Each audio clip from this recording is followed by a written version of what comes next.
Bueno, vamos a empezar a ver otro de los sistemas de amortización de préstamos, el sistema alemán. Este sistema también tiene sus características propias, las cuales son cuota de capital o de amortización constante, cuota de interés decreciente, pues los mismos se calculan sobre el saldo de la deuda y por lo tanto esto nos da como resultado una cuota total decreciente. Esas son las características distintivas de este sistema. Vamos a empezar viendo el ejercicio número 1.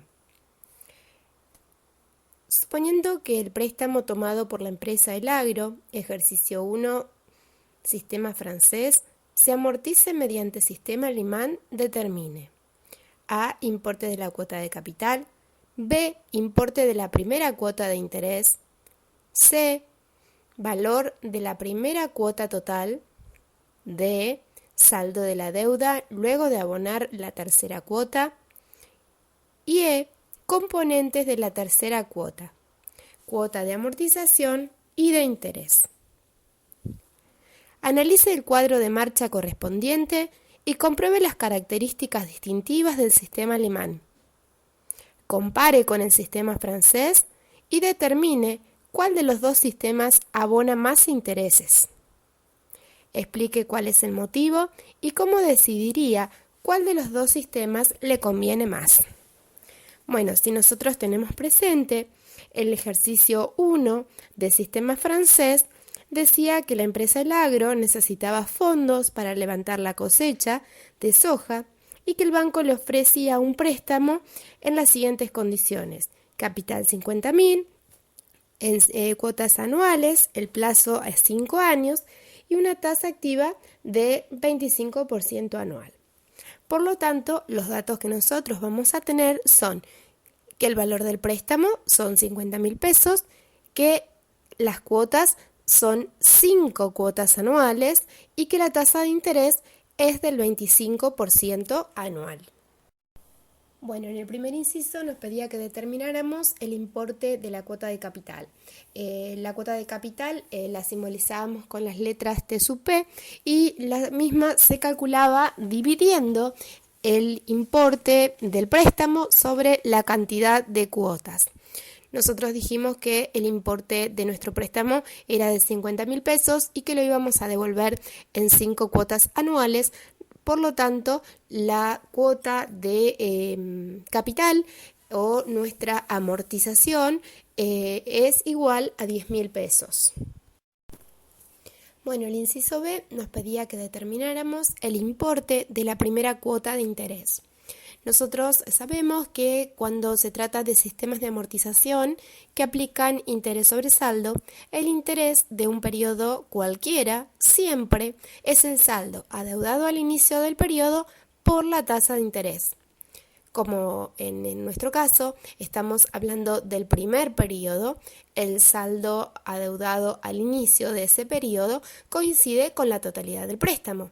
Por lo tanto, la forma más simple de calcular el interés del primer periodo sería multiplicando el valor del préstamo por la tasa de interés, es decir, los 50.000 por la tasa del 0,25, lo cual nos arrojaría un interés para ese primer periodo de 12.500 pesos.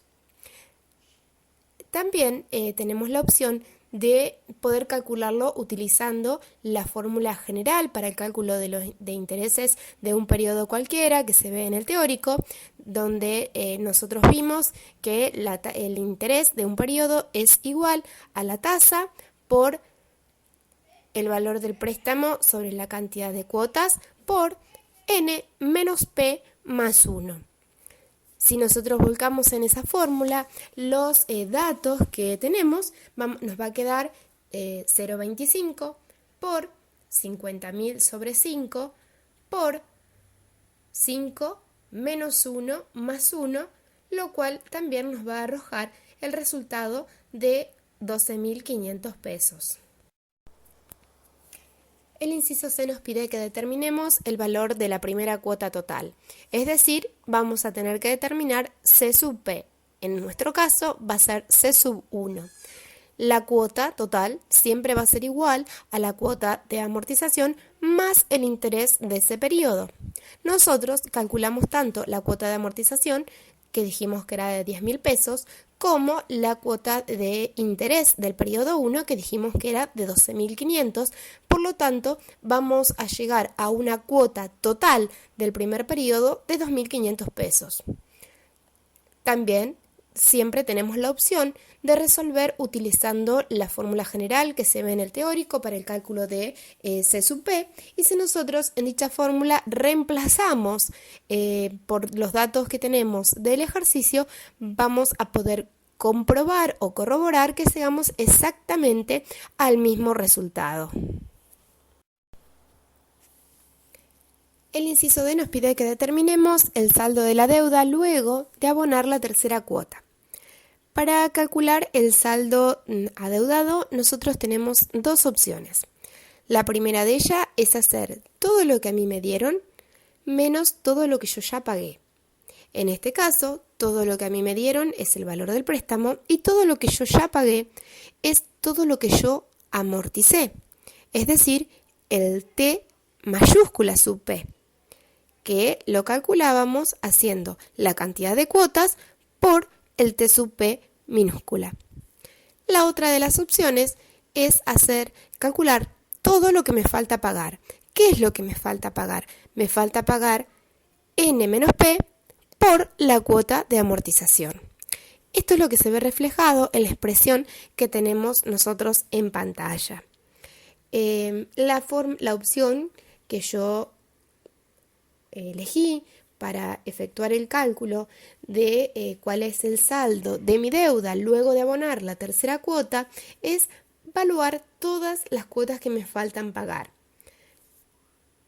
Yo sé que son 5 cuotas, que ya pagué la tercera cuota y sé que la cuota de amortización es de 10.000 pesos. Por lo tanto, si yo reemplazo esos datos en la fórmula, me queda que el saldo de deuda luego de abonar la tercera cuota es igual a 5 menos 3 por 10.000, es decir, igual a 20.000 pesos. El inciso E nos pide que determinemos los componentes de la tercera cuota, cuota de amortización y cuota de interés. Respecto de la cuota de amortización, es decir, el T sub 3, nosotros sabemos que se trata de un sistema de amortización constante, por lo tanto, el T sub 3 va a ser igual a 10.000, que fue el importe que calculamos en el inciso A.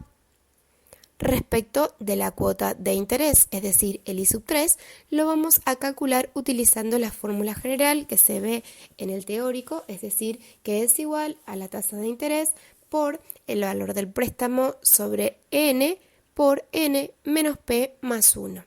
Nosotros reemplazamos en dicha fórmula todos los valores que ya los conocemos y vamos a llegar a que el interés de la tercera cuota asciende a 7.500 pesos.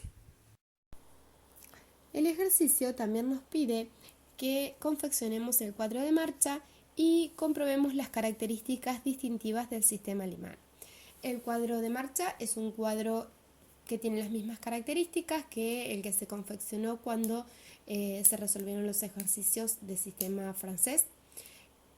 La primera columna hace referencia al periodo, la segunda al saldo inicial, la tasa, la cuota de amortización, cuota de interés, cuota total, total amortizado y saldo al final del respectivo periodo. Si nosotros analizamos para el periodo 1, el saldo inicial es todo el valor del préstamo que me otorgó el banco, pues aún no hemos cancelado nada. La amortización, dijimos que es un sistema de amortización constante, que la amortización es la misma para cada uno de los periodos y que se calculaba haciendo el saldo inicial dividido la cantidad de cuotas, es decir, 50.000 dividido 5 nos da la amortización de 10.000, que se va a repetir en todos los periodos. El interés lo habíamos calculado en el inciso B, de igual manera si no, sabemos que el interés es igual al saldo inicial, es decir, 50.000, por la tasa de 0,25 y la cuota total, que resulta de sumar la cuota de amortización más la cuota de interés, que nos da un total de 22.500 pesos. El total amortizado es todo lo que yo amorticé hasta este momento, es decir, yo amorticé 10.000 pesos, y el saldo final es el saldo al inicio menos lo que yo amorticé en este periodo, es decir, 40.000 pesos. Ese saldo final del periodo 1 se traslada como saldo inicial del periodo siguiente. Y así sucesivamente con cada uno de los periodos, o sea, el análisis se hace de la misma forma para cada una de las filas. Si nosotros observamos la columna correspondiente a la amortización, vamos a ver que la amortización en los 5 periodos es de 10.000 pesos. Ahí comprobamos la primera de las características del sistema alemán, que se trata de un sistema de amortización constante. Si observamos luego la columna correspondiente a los intereses, vemos que el interés va decreciendo periodo a periodo, comprobando de esta manera la otra característica del sistema alemán. Y finalmente, si observamos la columna correspondiente a la cuota total, vamos a ver que esta cuota total también es decreciente. Por otro lado, el enunciado nos pedía que nosotros comparáramos el total de intereses abonado por el sistema francés con los que se abonan a través del sistema alemán. Cuando se resolvió el ejercicio por sistema francés, dijimos que el total de los intereses se calculaba haciendo todo lo que yo pagué menos todo lo que me dieron. Es decir, era todo lo que yo pagué es N por C y todo lo que a mí me dieron es el valor del préstamo. Y habíamos obtenido de esa manera que el total de intereses abonados por sistema francés ascendía a 42.961,68. Por su parte, en sistema alemán, la sumatoria de intereses del periodo 0 al periodo n, la fórmula es un poco más compleja, no se deduce tan fácilmente como en el caso del sistema francés y responde a la fórmula que ven en pantalla, es igual a I por el valor del préstamo por n más 1 sobre 2. Reemplazando por los datos del ejercicio, vamos a obtener que el total de intereses abonado por sistema alemán asciende a 37.500 pesos. Como ven, notoriamente los intereses abonados bajo sistema francés son mayores que los abonados por sistema alemán, lo cual es lógico. ¿Por qué? Porque en el sistema alemán hay una amortización acelerada de la deuda, porque se amortiza en forma constante, periodo a periodo, y como los intereses se calculan sobre saldo, es lógico que los intereses totales sean menores.